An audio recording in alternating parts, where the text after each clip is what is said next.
Thank you for joining us on MNB World News Mongolia, where we bring you the latest stories and updates from across the nation and beyond. I'm Batsir Namshir. Our top stories for News Mongolia. Mongolia must consolidate transformation towards an independent justice system with human rights at its core. This week's regular cabinet meeting updates. Charles University's 47th year contribution to advancing Mongolian studies. For the news, stay tuned.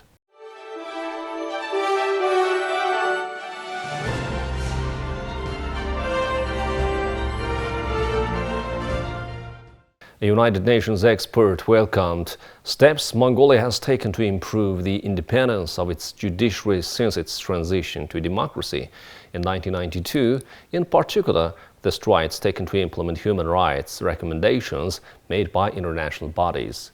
Margaret Satterthwaite, the UN Special Rapporteur on the independence of judges and lawyers, introduced the findings of her report. The second innovation could do much to minimize the risk of arbitrary detention as a result of arrest without a court warrant. I look forward to reading this draft. Efforts are also in progress to review the criminal codes.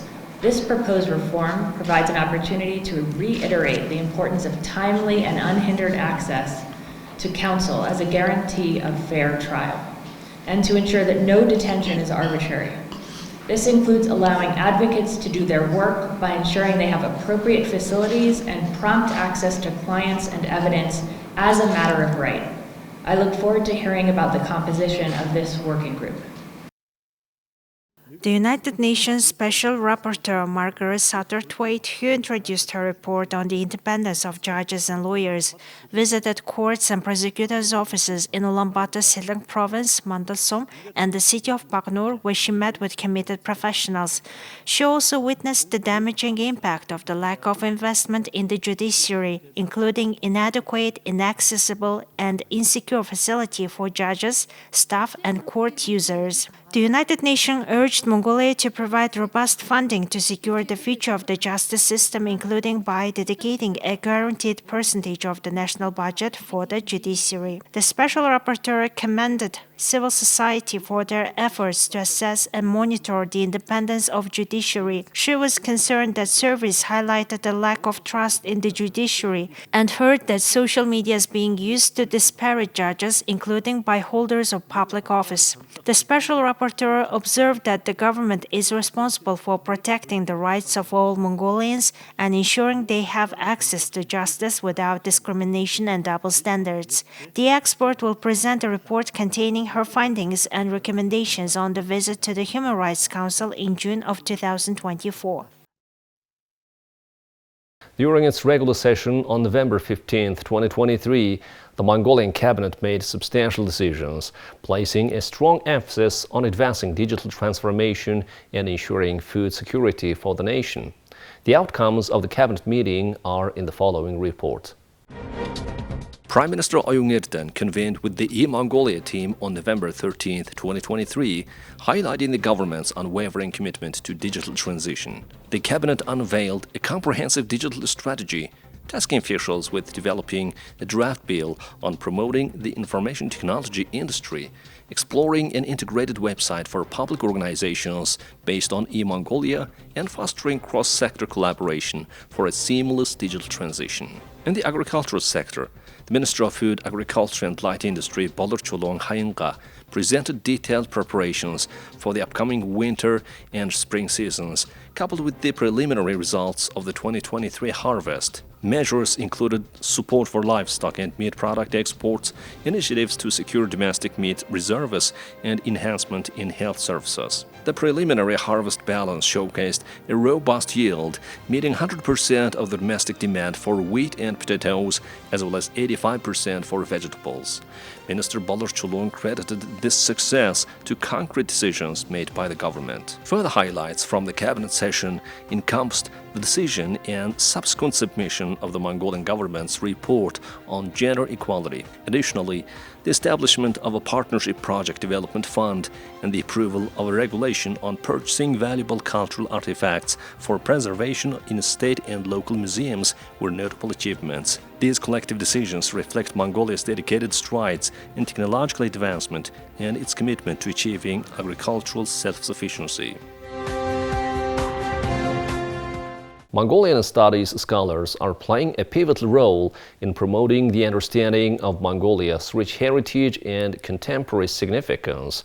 Armed with a passion for the country's culture, history, and society, these scholars act as cultural ambassadors, transcending borders and fostering global appreciation for Mongolia.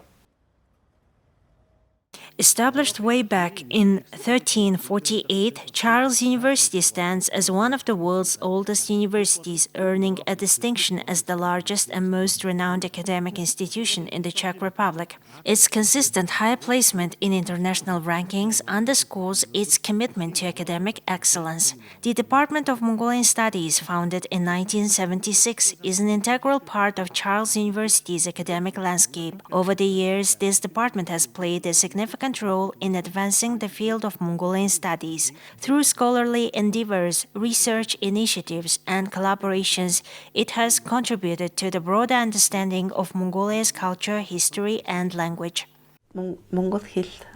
Historically, Mongol people interacted well with many neighboring nations. That's why we study the ancient relations and coexistence.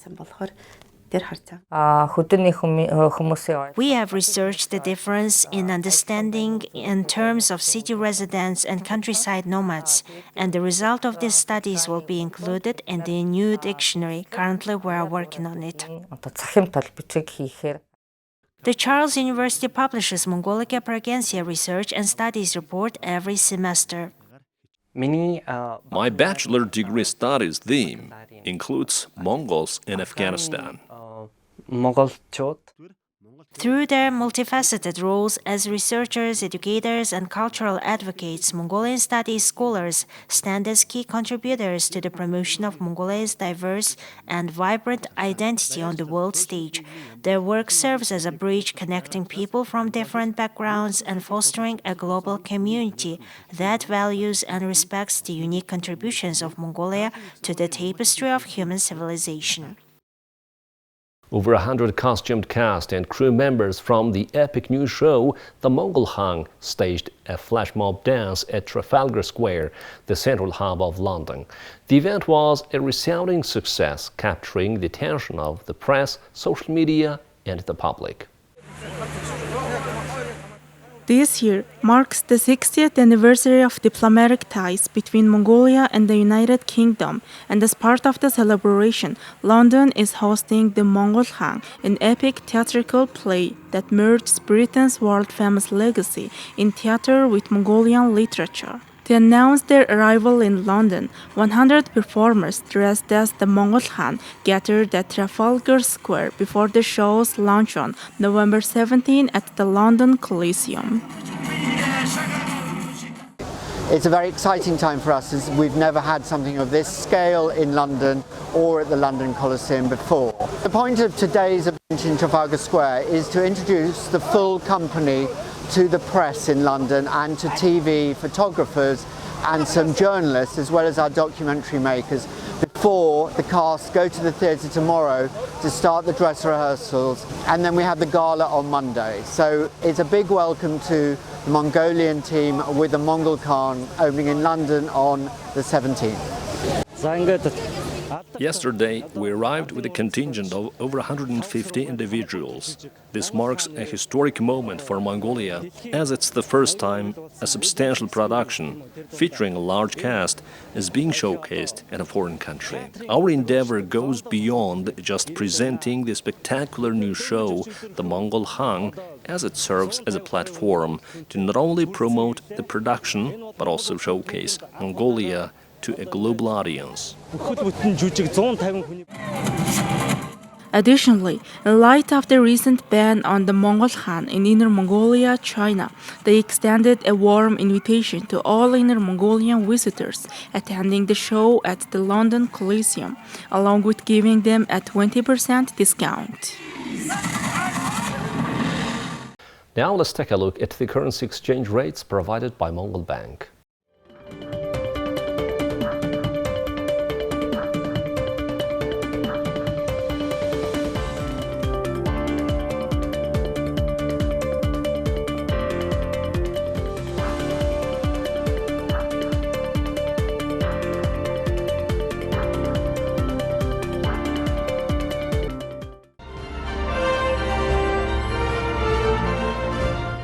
You're watching News Mongolia. Now let's take a look at international news from our partner agencies.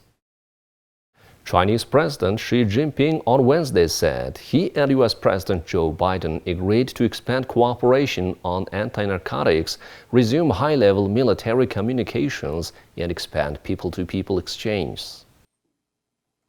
She said it's the relationship between two people that time and time again brought China-US relationship from low ebb into the right track. It is our peoples reaching out to each other that has time and time again brought the China-US relationship from a low ebb onto the right track. I'm convinced that once the door of China-US relationship opened, it will not shut again. Once started, the cause of the China-US relationship will not be derailed halfway. President Biden and I agreed to promote dialogue and cooperation based on the principles of mutual respect in diplomacy, trade, people-to-people exchange, education, science and technology, agriculture, military, law enforcement, artificial intelligence, etc. We agreed to make the cooperation list longer and the pie of cooperation bigger. He suggested that there will be more measures to facilitate travel. Both leaders said they have reached expected agreements to curb illicit fentanyl production.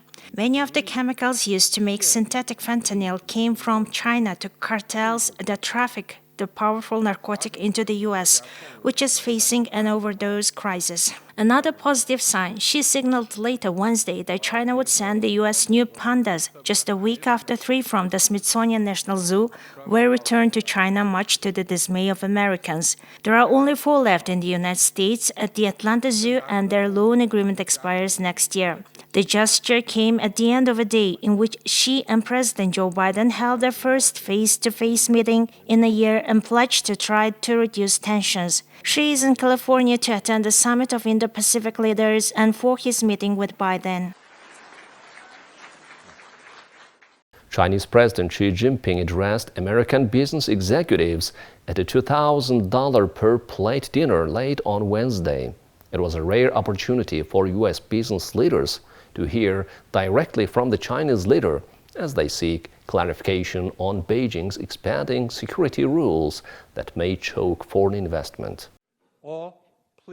Earlier Wednesday, President Xi and U.S. President Joe Biden emerged from their first face-to-face meeting in a year, vowing to stabilize their fraught relationship and showcasing modest agreements to combat illegal fentanyl and re-establish military communications. But there were still deep differences in economic competition and global security threats. The most assuring takeaway from the meeting for Biden was that if either man had a concern, they should pick up the phone and call one another and take the call. That's important progress, he said in a news conference following the talks. The two leaders spent 4 hours together at the bucolic Northern California State in meetings, a working lunch, and garden stroll, intent on showing the world that while there are global economic competitors, they are not locked in a winner-take-all face-off. Biden and Xi are in San Francisco for the Asia-Pacific Economic Cooperative Conference. Well, that's all for today. Thank you for staying with us. We'll see you next week with more news and updates. Have a nice weekend. Goodbye.